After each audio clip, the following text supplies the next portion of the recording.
Hello and welcome to I Talk to Ghosts. I'm your haunted host, Jennifer, your resident medium and a teller of ghost stories. I can't believe we're here. Happy Halloween.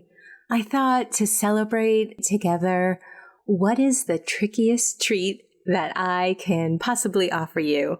So what I have done is collected over an hour's worth of ghost stories. I hope you enjoy this wicked good time, and I hope you have a spooky, fun, safe Halloween.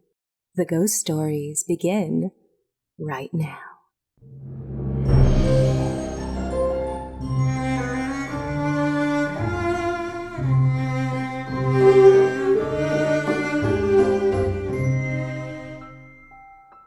I live 2 houses down from my grandmother, who lived in that house for well over 30 years, and I am now 31. In the basement were 2 bedrooms. These bedrooms had an adjoining closet that you could slide open and walk into the other room. One of my aunts lived with my grandmother in one of these bedrooms. My aunt had a love for collecting dolls. Not just any dolls, but clown dolls. Well, my aunt has a 4-foot porcelain face clown doll that has a creepy smile on its face. When I was younger, I had to sleep in the opposite room, and the 2 doors on that closet had been removed, so I got a pretty good view of the creepy clown doll while sleeping down there.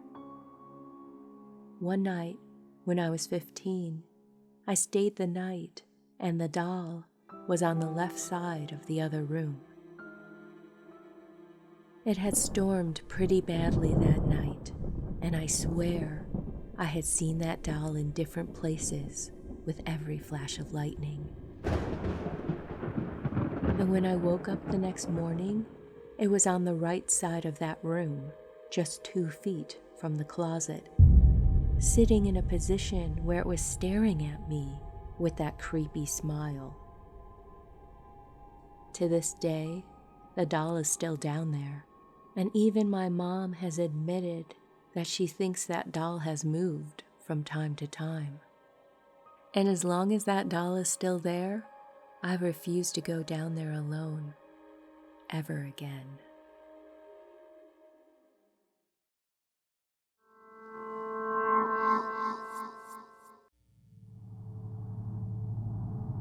I've always hated the basement to my house. Something about the stale air, the way the sound seems to get swallowed up by the darkness. It never sat right with me. I avoided going down there as much as I could, but one night, I had no choice. My power had gone out on the main floor, and the breaker box was downstairs, in that basement. Armed with only my phone's flashlight, I crept down the wooden stairs, each step groaning as I made my way down there. The air was damp, thick with the scent of mildew. I hurried to the far wall, flipped on the breaker, and let out a relieved breath as the lights flickered back on, casting a glow down the basement steps. Heading back towards the warmth and the light, I was focused on my goal as I ascended the basement steps as quickly as I could. That's when I heard it. A scraping sound, soft at first, like fabric dragging against wood. It came from the bottom of the stairs. I turned slowly, my stomach tightening. There, in the dim, something shifted in the shadows. A figure was crawling towards me. Its limbs moved in a sickeningly slow, unnatural way, elbows and knees jutting at sharp angles. I couldn't see all of its face in the darkness, but I could feel its eyes, hollow and empty, locked onto mine. I staggered backwards up the remaining steps, my pulse hammering in my ears. It moved faster, its nails scraping against the wooden stairs as it pulled itself, crawled up towards me. As I struggled to get away from it, my frantic movements swayed the light from my phone this way and that, and when the light did land on the figure again, it was halfway up the stairs. I bolted up the last of the steps, slamming the basement door behind me and throwing the deadbolt into place. It didn't seem like a strong enough latch. I left for the evening, staying with a friend until the reasoning of daylight found me. I haven't opened that door since. I will never go down there alone again. Sometimes, when the house is quiet, I think I hear it. Soft, rhythmic scratching from the other side of that door.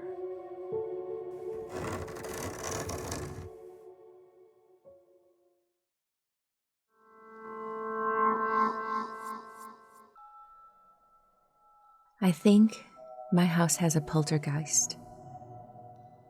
Lights turn on and off. Items fly off the shelves and counters. One time, when I was home at night by myself, I saw something move out of the corner of my eye. I looked over, and I saw that the scarf I had draped over the top of my bathroom door, the bottom half of it, was suspended at a 20-degree angle, including the tassels, in mid-air. At this point, so many things were happening in my apartment, including physical welts down my back, that I was terrified to be home. I ended up getting dressed and going outside the building before I broke down crying, and I called my grandmother to come pick me up. A different time, my friend and I were outside talking when we heard what sounded like someone completely trashing my apartment. I'm talking chairs being smashed into walls, shelves being tipped over. I was actually the only person living in the building at the time, and we raced up the stairs to catch whoever it was. But not a single thing was moved in my apartment, and all the other units were locked. When we first moved in, everyone hated coming to our building. They said it felt off. My ex and I never felt that way at first and thought everyone was exaggerating.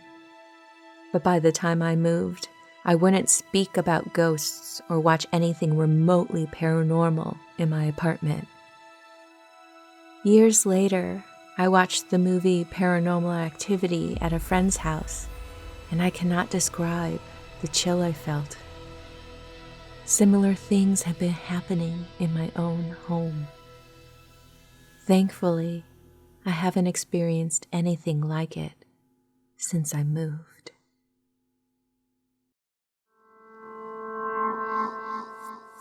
Hello and welcome to I Talk to Ghosts. I'm your spooky and spiritual host, Jennifer, and tonight I'm going to offer you a supernatural sampling of both those things. A dash of spooky, and let's balance it out with a little bit of wonder that the spiritual side of mediumship can bring. And as it so happens, the majority of my spectral stories this evening involve child ghosts. Now, the idea of a child ghost is a complex one. First, can you take the spirit at face value? A popular fear is that this entity that is engaging with you isn't what it seems at all. Instead, it's trying to fool you into thinking it is innocent and trustworthy, when in reality, it is anything but that. And that's one idea. The other approach to this is the sadder one, that the spirit wandering around is actually that of a child. So, are those your choices? It's either sinister trickery or heartbreak? No wonder so many people literally run screaming from this topic. But tonight I'm going to diligently and sometimes delicately dive into it. As always, let's start with the spooky, dear listener.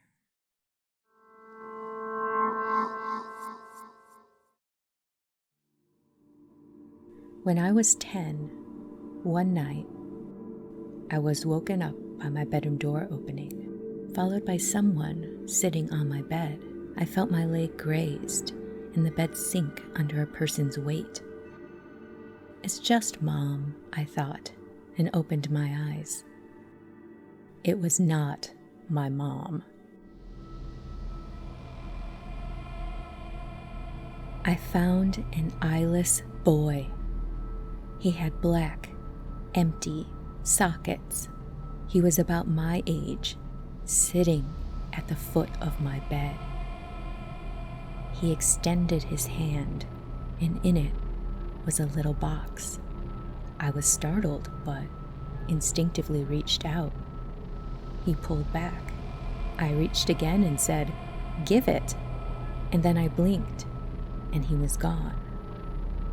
But I could still see the imprint of where he sat on my bed.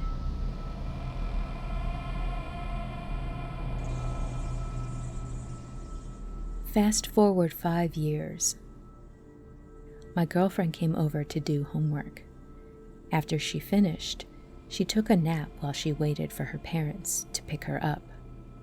When they arrived, I tried waking her. She opened her eyes suddenly, looked up at the corner where the wall met the ceiling. She pointed there, and then went back to sleep.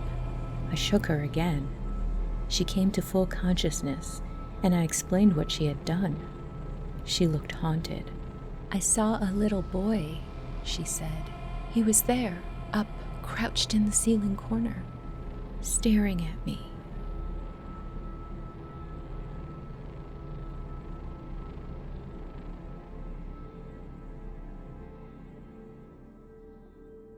Here's another spooky story for you. Enjoy.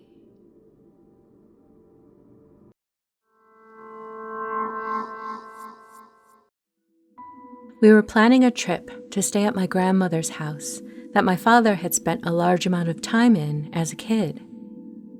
Dad managed to drive 17 hours straight to make the visit happen. Understandably, he was tired after the drive. My siblings and I all started to tuck in for the night, and my father checked in on us before going to bed himself.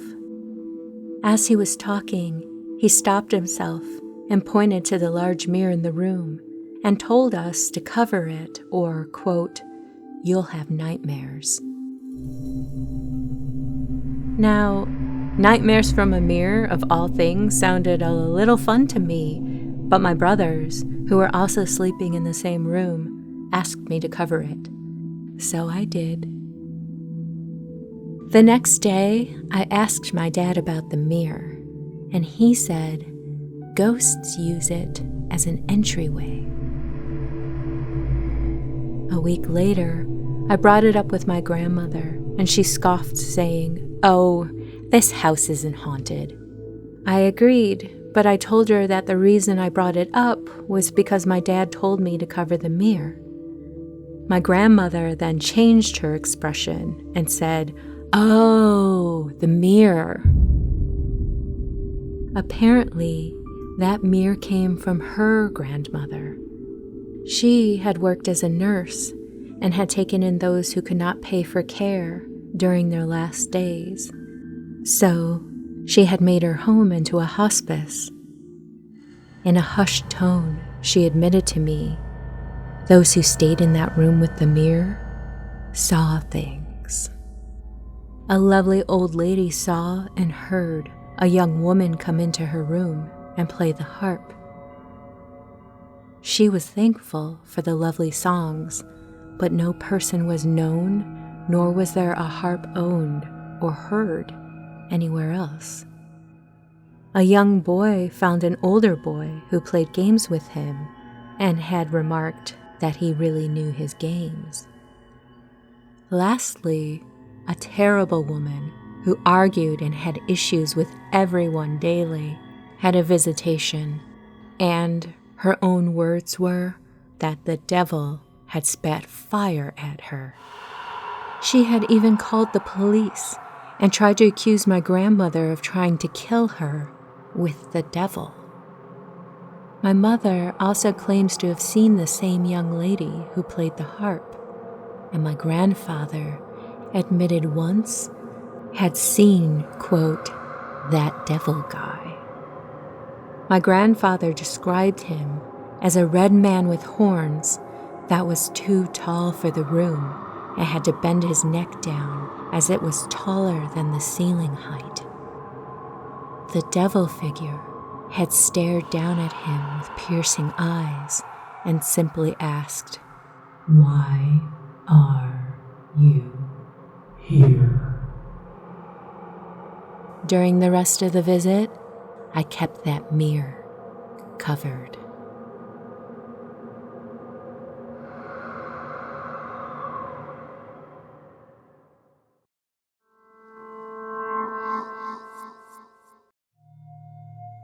Years back, when I was in high school, some friends and I decided to play a little Halloween prank on a few friends. The plan was to have one of my friend's uncles wait out at the old cemetery until we showed up with our friends. We would walk around for a few minutes, and then he was supposed to jump out and scare us. Well, here's what happened. We showed up at the cemetery around 11 p.m., and the friends that we had who weren't in on the plan reluctantly went in with us into the cemetery.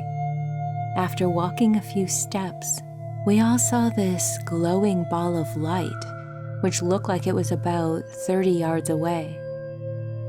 The light itself kind of looked like a flashlight in one of those orange plastic jack-o'-lanterns that kids trick-or-treat with. Well, when we saw the light, naturally, our friends who didn't know what was going on freaked out and wanted to leave right away. But some of us knew better, and we were going to play it for all it was worth.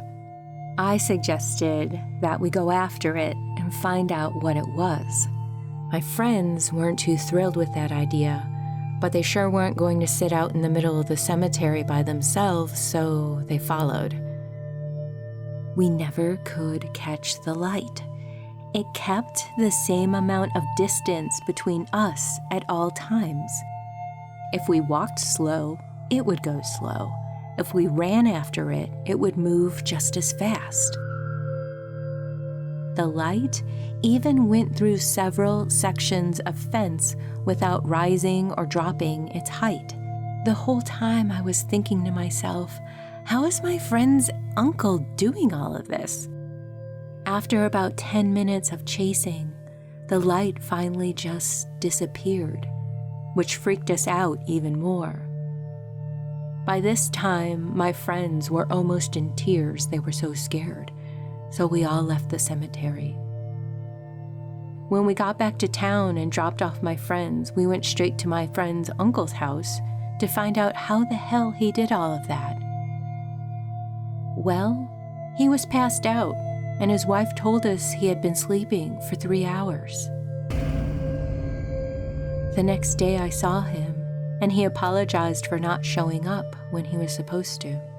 When I told him about what happened, he sort of turned white and apologized some more. To my knowledge, no one has ever seen these lights before or after that night.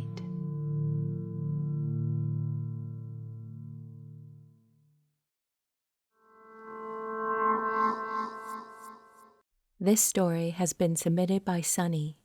If you have a ghost story you would like to share, please email me at speaknow@italktoghosts.com. Thank you, Sunny, for your story. My first apartment was in Alameda, California. I lived in this great, big Queen Anne Victorian home, and my apartment was on the 3rd floor. I was a single mom, and my girlfriend and I didn't like to be in the place alone. There were quite a few things that happened in the apartment that led us to believe we had a ghost. Like, I would come into the kitchen and the cabinet doors would be open, or our living room had a closet, and it would sound like someone was in there kicking the door. One evening, I went to check on my son, and there was a silhouette of a woman dressed like she was from the turn of the century, late 1800s, early 1900s, and she had curly hair like ringlets, and she was wearing an old period dress. This woman was hovering over my son, peering down at him in his crib. Because of all this activity, we thought that one night we would experiment with a Ouija board. I invited my friend Michelle to join us. Through the board, we made contact with a spirit by the name of Al. Al was very pleasant. He told us that the woman I saw was his wife and that they liked having a baby at the home. My friends and I talked to the spirit off and on a couple of different times, and then one evening Al says that his son was coming and that his son was evil. I don't remember his exact words, but basically that is what he said, and that we should get rid of the Ouija board because we shouldn't make contact with him. We agreed at the time, but in the end, we didn't listen, and we continued to use the Ouija board. Activity in the house really amped up. I had a party, and I was sitting next to a window, and there were one of those screens that the open window holds down. That screen, being held in by a very heavy window, flew out of the window and did a cartwheel before falling. It was very intense. We weren't on the Ouija board that night. It was just a bunch of friends hanging out and talking. Next time we did use the board, we asked the spirit who is in the house, and I don't remember what the spirit's name was, but he was very angry. Feeling the planchette on the board felt very strong. Our hands felt very heavy. And the board went on to tell my girlfriend what kind of car she was going to have, how many kids she was going to have, what she was going to go through. And the board went on to tell my girlfriend very mean, negative things about her future. I was feeling very protective of my friend, and I told this entity not to be mean to her. And then it turns its sights on me and told me that my brother was going to pass away. I ended up taking the Ouija board over to my brother's house. We told him what happened and asked him to get rid of it for us. Instead of myself being smart and putting it in the garage and getting rid of it, I didn't. I assumed that he would, and he didn't. Honest truth, my brother passed away a few months later. As I was helping my family clean his room, I found that Ouija board on the shelf in his bedroom.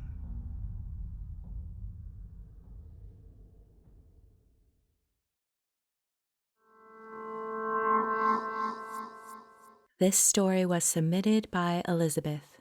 Elizabeth, thank you for sharing your story. When I was 17, I went out with a bunch of friends to see a movie at the local mall. I didn't have my driver's license yet, but a friend of mine did, and they had access to the family van, so the 6 of us all carpooled together. Included in the group was a boy in my physics class named John. Gosh, I had a crush on him all year, and finally someone in my friend group had invited him to join us that evening. Looking back, both of us agree this was our first date. It may not have been official, but we say it was because how many people can say they saw a ghost on their first date together? Turns out both John and I were super interested in the paranormal from a young age, so this first date agreement fits us perfectly. Back to the ghost story. After the movie was over, we all hit the drive-thru and drove around listening to music, talking, and really not wanting the evening to end. It was a lovely summer night and no one wanted to go home. I certainly didn't. We had just seen the movie Poltergeist 2, and John and I could have talked about all the scares, including that gross worm thing, all night. As we aimlessly cruised the neighborhoods, we found ourselves cutting through the local arboretum. There weren't many gates to close it off at night, but the trails were definitely supposed to be off limits after dusk. Suddenly, my friend parked the van. Apparently, we were going to go on a night hike adventure. Sorry, Mom, I could have been doing a lot worse. The 6 of us wandered up the trail, goofing off and joking that the creepy old man from the Poltergeist movie could be hiding behind any tree or shadow.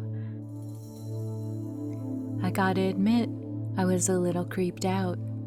A fact I didn't hide because it was a great excuse to hold on tight to John's arm. Plus, I had left my glasses at home. Call it typical teen angst, but I didn't want to wear them while out.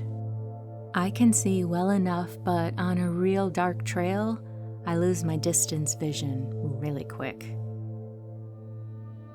All of a sudden, my friend in the front stops short and we almost bump into him. He freaks and panics and hisses for us to scatter as he jumps off the trail into the bushes. We all followed him, piling onto each other, and he whispered that he saw someone below coming up the trail towards us. We were all afraid it was the police and we were done for. As quietly as possible, we sat there, waiting and straining to hear something. Footsteps, talking, the sudden yell of someone commanding for us to come out with our hands up. Nothing. Literal crickets. My friend motions that he's gonna venture out and peek, and he does so. I watch him go out to the trail at a crouch, look down the hill, and then stand and just stare for a moment. A couple of blinks later, he shakes his head, turns to us with a completely frightened expression, and yells at us to run. He doesn't wait for us, though. He's suddenly booking it back to the van. Everyone starts running, and I can't see. Luckily, I have John's hand in a vice grip, and he pulls me up the trail. I glance behind me, and I see a glowing blob on the trail below.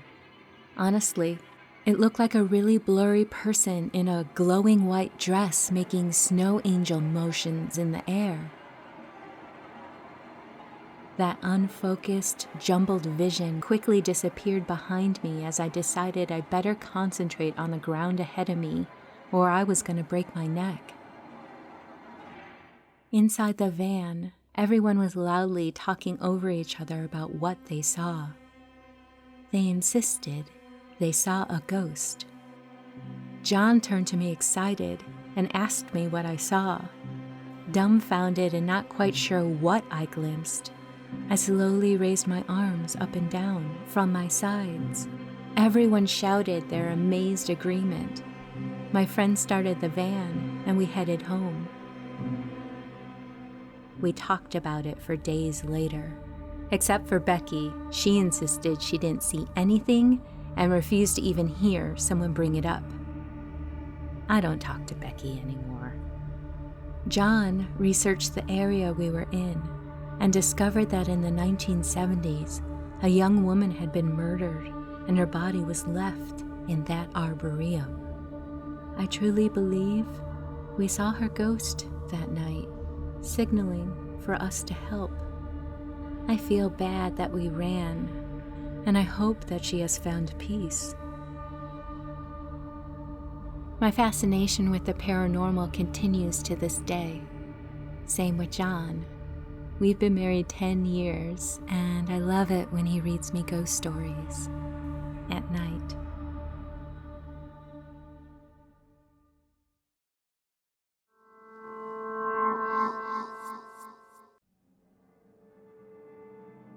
When I was a little kid, my parents let me stay with my grandparents for a week over the summer.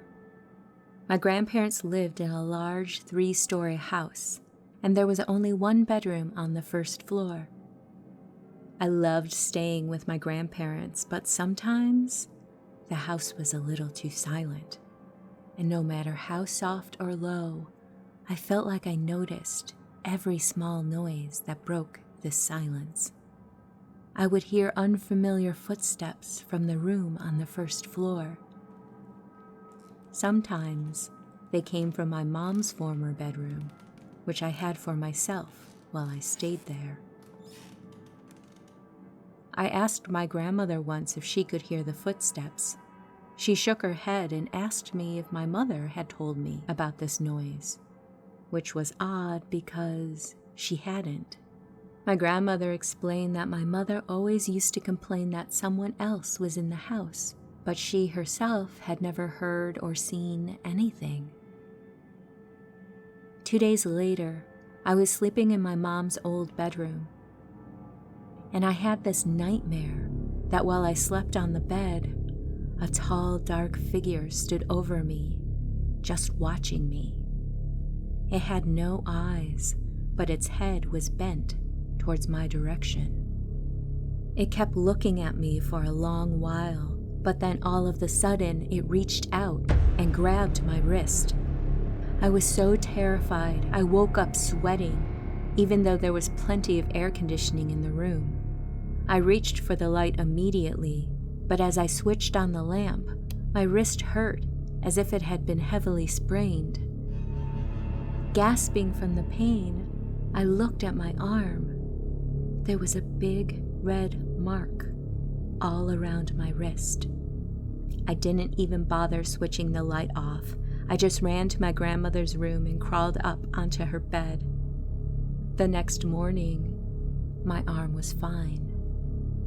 I didn't say anything to my grandparents, but I ensured they were around me all the time, and I slept in their room the rest of the week. Nothing happened again, but when I got back home, I told my mom about it, and she told me the thing only bothers those who pay attention to it. According to her, I wasn't used to so much silence, and that's how it got me. The key to avoid the haunting was to keep your mind busy. The more you had on your mind, the easier you could tune it out, which explained why my grandparents never heard it. They were busy-minded people. I always kept myself busy after that whenever I visited the house. They still live there, and I didn't experience it again.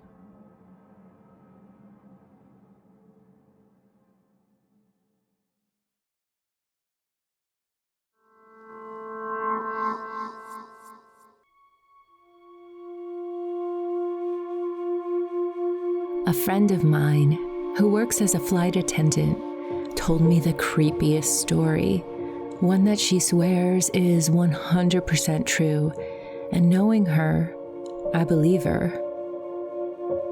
She was working a long-distance flight back to the US, and there was cargo being transported in the lower section of the plane, which isn't unusual. Partway through the flight, she had to head down to the cargo area for something. She didn't say exactly why, but she had to descend the little stairwell that leads down. As she started walking down, she noticed a man sitting calmly on one of the steps. She was startled, of course.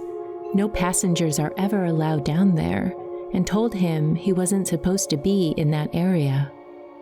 The man was polite and apologetic. He explained that he was just keeping his wife company since she was terrified of flying. He even gave her the wife's full name. After she finished what she was doing, she felt a little concerned. If this woman was that nervous, maybe she could offer her some reassurance or check to see if she needed anything. So she walked the long length of the cabin looking for the man and the woman he had mentioned. She ended up needing to check the manifest to find this woman by name. and she found the woman, clearly distressed. But here's where it gets strange. The man wasn't with her. In fact, someone else was sitting in the seat next to her. So my friend crouched down and gently said something like, "I heard you weren't feeling great. Can I get you anything to help you feel more at ease?" Then the woman kind of teared up and said she was doing her best, but it was difficult. She was a nervous flyer to begin with, and on top of that, she was accompanying her husband's body back home. He had passed away overseas, and his remains were being transported in the cargo hold. That's when it hit her. The man she saw sitting on the stairs, it was him. She said he looked completely real, not ghostly, not flickering or translucent or anything like that, just solid and kind. For a moment, my friend honestly thought the crew might have been pulling a prank on her. So as they landed, she made a point to watch every single person disembark. She wanted to be absolutely sure. Maybe she missed him. Maybe he was just a regular passenger after all. But she never saw him leave the plane. And when the cargo was unloaded, there it was, a casket. She says this experience haunted her ever since, not in a frightening way, but in a way that makes her believe, without question, that some people really do find a way to stay close to the ones they love.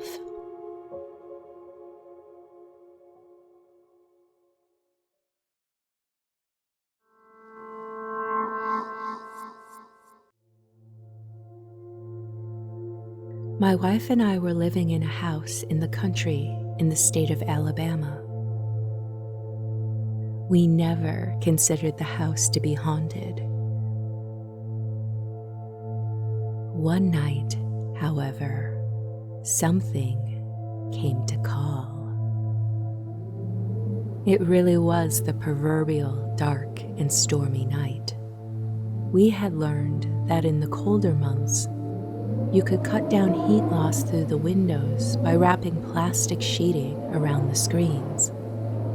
As we learned that night, putting the plastic on the screens outside made it vulnerable to winds. The wind was blowing very hard in gusts from all directions. It was causing the plastic to flap against the screens.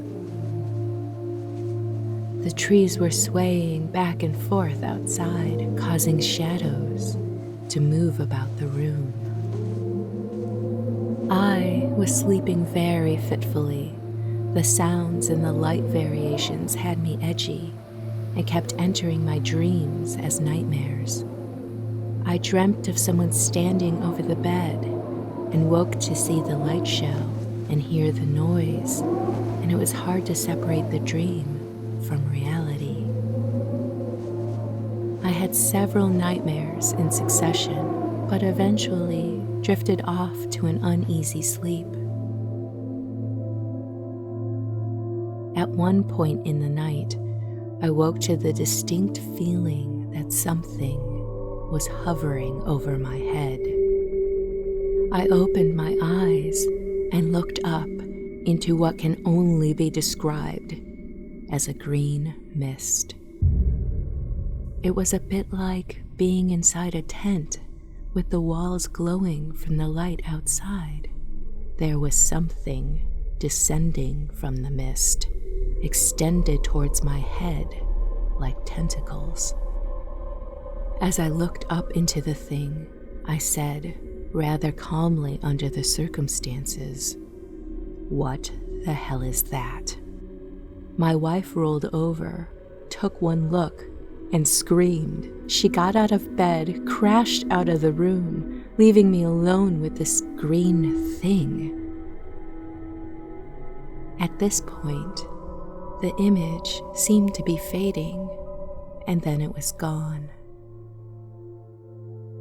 In a few minutes, my wife came back, rather sheepishly, and soon she was rolling over and going back to sleep as though nothing had happened.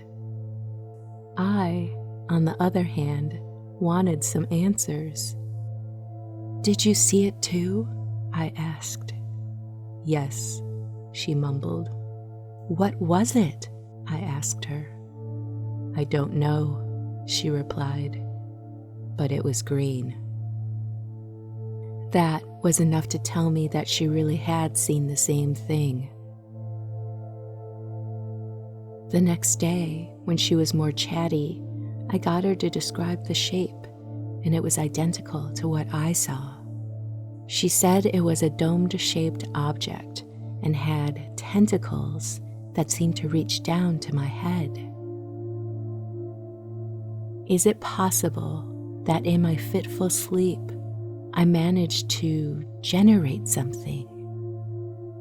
At the time, and for years afterwards, I thought of the green thing as some evil thing trying to attack me. But I suppose it's possible I created it from my nightmares.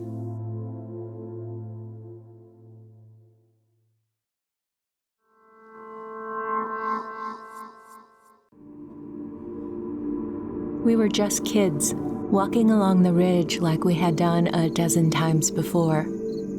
It was past midnight, the kind of summer night where the air was thick and still, but the crickets never stopped. Our parents thought we were sleeping over at a friend's house, but we had snuck out, eager for the thrill of the dark. There were 4 of us. We weren't looking for trouble, just trying to spook each other with dumb stories and laugh it off. The ridge overlooked the old field below, a wide stretch of grass that seemed endless in the dark. During the day, it was harmless, but at night, it was different. The shadows were longer, and the silence was louder.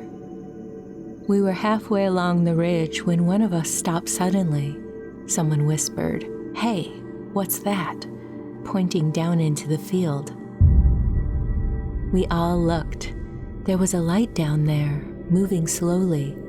It was faint, flickering, like an old lantern. At first, we thought it was just a farmer or some guy from town. But who would be out there at this hour?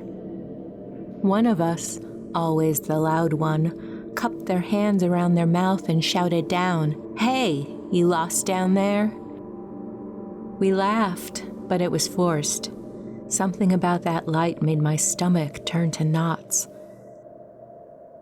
And the light stopped moving when the shout echoed. It just stopped. Then it changed direction, coming towards us. The laughter died. We all went quiet. The light picked up speed, swaying faster as it cut across the field. It wasn't walking anymore. It was gliding, too smooth, too quick. And there was this sound, a faint whispering, like wind through dead grass. But there was no wind. Someone grabbed my arm. "Let's go," they hissed. Their voice trembled. None of us argued. We turned and bolted along the ridge. I didn't look back, but I could feel it, that light, closing the distance. My chest burned as I ran, heart hammering in my ears. When we finally reached the edge of the woods, we hid behind the last of the trees and then peeked back through the branches. The light was gone. From what we could see, the field was empty, silent. We never spoke about it after that night and stopped sneaking out for our midnight walks. But sometimes, when I pass that ridge alone, I swear I still see that flickering glow moving through the field.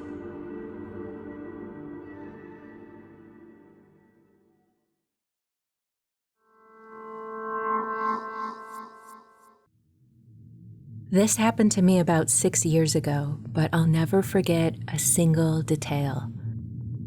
I was staying with my aunt during my studies in London.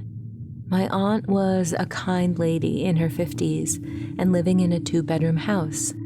She showed me to my room, and I remember thinking how cozy it was, with its small bed, a desk perfect for studying, a chair for reading, and a charming cupboard for all my clothes. The first night I was sleeping in bed, and I woke up in the middle of the night because I heard an old woman softly crying. Her small, sickly voice was saying, How could I sleep on her while she was in so much pain? I was terrified and couldn't explain what it was I was hearing. I spent the rest of the night sleeping in my room's chair. The next morning, my aunt asked me how I slept in the new space. I didn't tell her what had happened. I was trying to convince myself it had all been a strange nightmare. I was very uncomfortable with the idea of sleeping in that bed, but I had no choice. Nights went by, and if I was woken up by this strange, sad voice, I moved to the chair until morning. After a few months, a friend of my aunt came to visit us. He was telling me how he had took my aunt to a charity shop run by a hospice, and this is where they found the nearly new bed for my current bedroom. I was shocked to hear the origins of this bed. Still, not knowing this man and not wanting to look irrational, I kept my suspicions to myself. And that night, I gave the bed a deep cleaning. The base of the bed had 3 drawers underneath it. I opened one drawer, and I found numerous cards and gift papers inside. I took them out, and I was shocked to find out they were condolence cards for an old lady who had died after a long illness. Some of the cards had messages for her children, and there were notes about her maladies written by hospice nurses. Emotionally saturated by my find, I told my aunt everything and handed her the bundle of cards. I confessed the details of my sleeplessness due to this old woman's crying, how she always woke me up and would moan about her pain. The next day, my aunt threw out the bed and bought me a brand new one. We got rid of everything belonging to that bed, and I, with all my heart, wish the spirit of this lady to find peace. Wherever she is, I hope she's finally pain-free.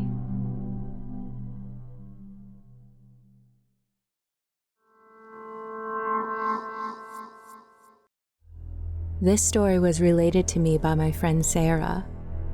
Sarah lives in a rural part of New England and is therefore used to dealing with the various effects of winter storms, including power outages and the temporary loss of phone service. One winter, after a particularly severe storm, the phone in her house was out for several days. Then, the phone started ringing again, at all hours of the day and night, at least 5 or 6 times a day. However, when someone picked it up, all they could hear was static and what sounded like the howling wind, and what everyone in the family described as a distinct scratching noise.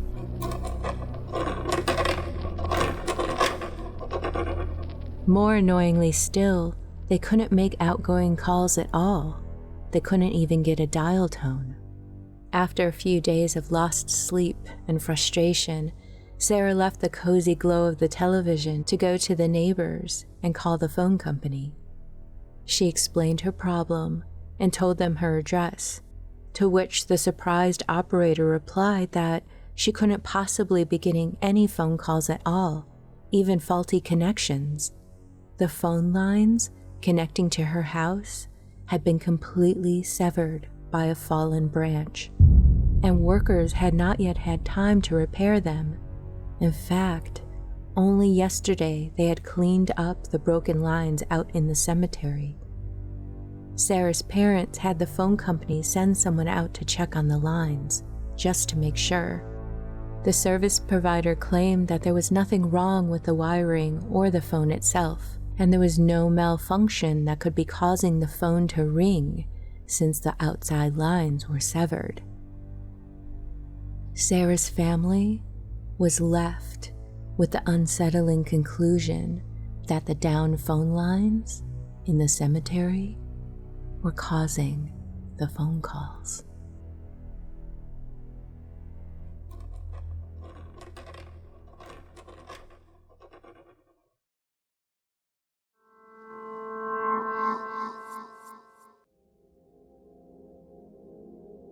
Taking care of others has always been a passion of mine, and I love my job at our small local hospital. I work in one of the more difficult departments, the cancer ward.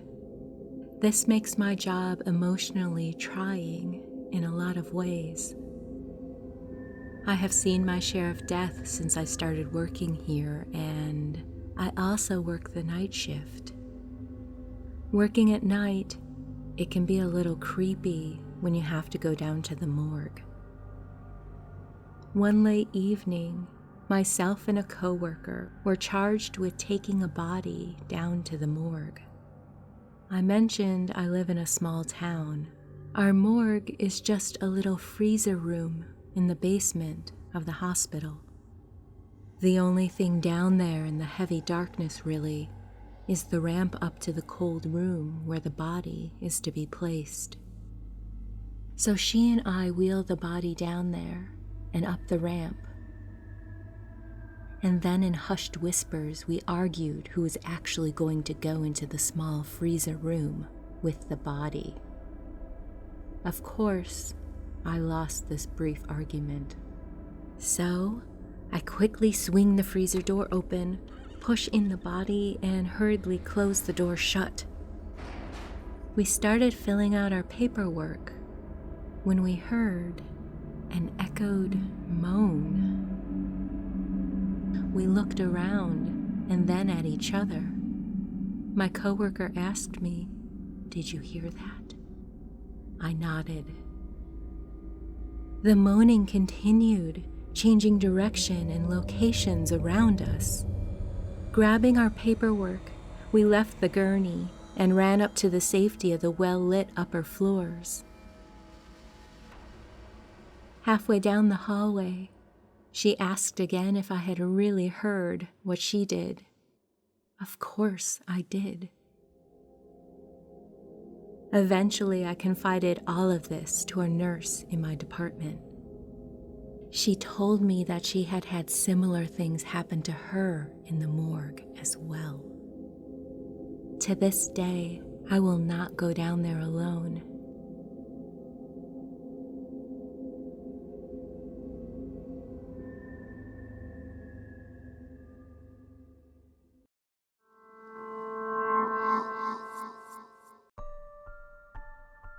It was Halloween night, and I was 8 years old, preparing to go trick-or-treating with a group of neighborhood kids. I was going with my friend Jenny, her friends Haley and Allie, and Jenny's older brother who would be supervising us. Just as we were about to leave, Jenny's mom announced that she had a few rules for us that must be followed. We must be home by 9 p.m., do not talk to strangers, and wherever we go, do not go down Captain Ellis Lane. Why can't we go down Captain Ellis Lane? I asked her mother, to which the reply was, "That's the rule, now have fun." No further explanation. I knew where that road was because I had driven past it in the car with my mother multiple times, but never gone down it.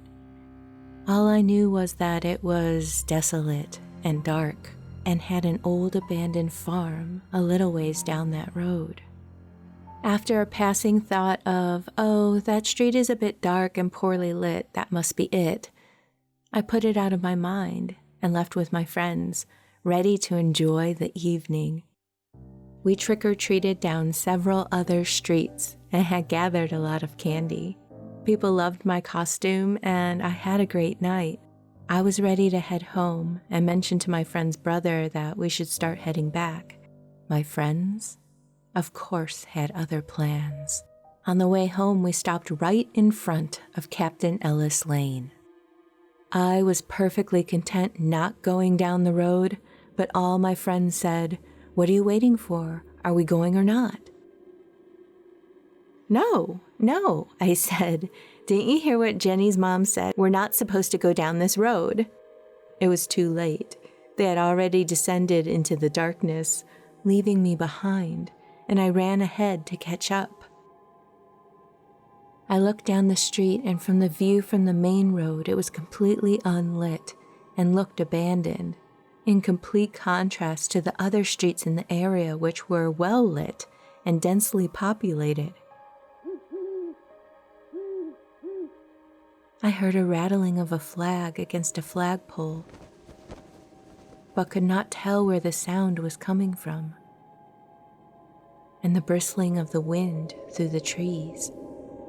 All I could see was this one house immediately to my right, an old house that looked like a farmhouse at what appeared to be the end of the street, and a large fenced-off plot of land to the right far ahead.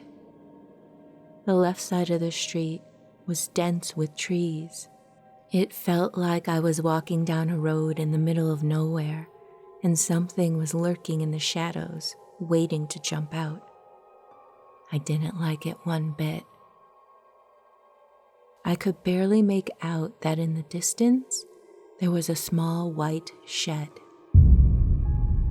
All of a sudden, Jenny shouted, "1, 2, 3, I'll race you to the shed. Let's go!" And I immediately protested. I insisted that we were trespassing, that the farm likely belonged to one of the houses we had just passed. I didn't want to get in trouble, and I'm not going to lie, I was scared.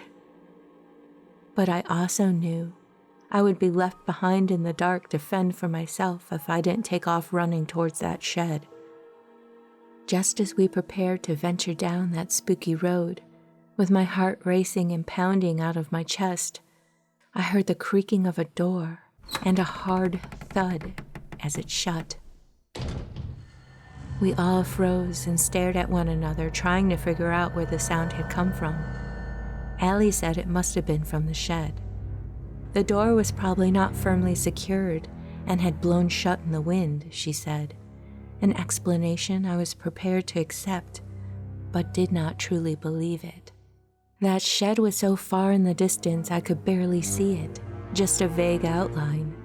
I was ready to turn and run back, but they began walking ahead of me on the gravel road. Now slowly walking and trying to listen for sounds of activity. As we walked, I felt the distinct sensation that someone was following us. There were 5 of us, but whomever was walking furthest back said they could hear footsteps immediately behind them. But when we stopped, they stopped with us, and when we turned around, there was no one there. As we approached the shed, I heard the rustling of leaves and footsteps in the woods. These were not the sounds of an animal. They sounded like human footsteps. I was not even thinking of the paranormal right now. I feared we were being followed by a living person, and I was terrified. Haley shouted out that she swore she saw a shadow dart in front of the shed and then disappear. I didn't see anything, but also I was too nervous to think. We quietly approached it. I was on high alert for any movement. Haley, the bravest of us, walked up to one of the shed windows and began to peer inside. It was too dark to see anything. She took out her flashlight and began to look inside. For a few seconds, she looked around and all seemed normal. All of a sudden, she let out a loud, terrified scream, dropped her entire bucket of candy, and ran away from us through the field and back to the road.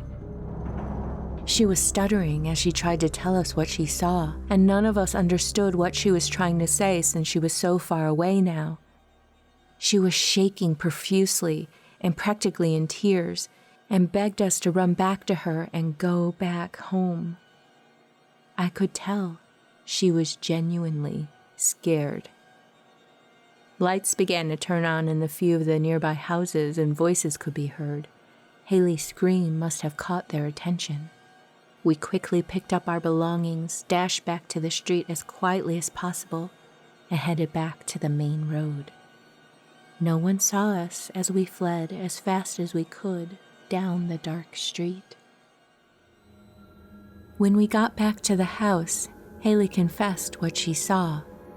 She said that she was looking in the shed, and at first she only saw gardening tools and empty crates, but then she saw a child. Not a normal child, but a small boy with gaping, bloody holes where the eyes were supposed to be, a bony, skeleton-like, emaciated frame, and the most disgusting, rotting teeth she had ever seen, smiling in a sinister smile, walking towards the window. We all froze, terrified by the thought, but we all promised that no matter what we did, we would keep it secret from Jenny's mom that we disobeyed her rule. To this day, I don't know if she really saw the image of the child in the window or if she was playing a prank on us. But recently, I drove down the road during daylight and noticed that the shed was no longer there. I learned that Jenny's mother had almost purchased a home on that street, but had decided against it because she preferred the street they ended up living on. And she too had found the abandoned farm area to be creepy and off-putting, and didn't want us there because it was poorly lit.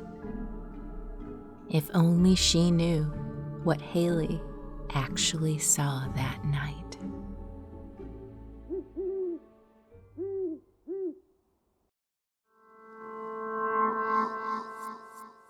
And with that, dear listener, we've reached the end of this Halloween episode of I Talk to Ghosts. Do you have a favorite ghost story that I shared tonight? Is there one that you remember time and time again at night in the dark? Again, have an amazing Halloween, and no matter where you wander off to in this world or the next, just remember, come back and visit with me. Have a lovely, happy Halloween, and good night.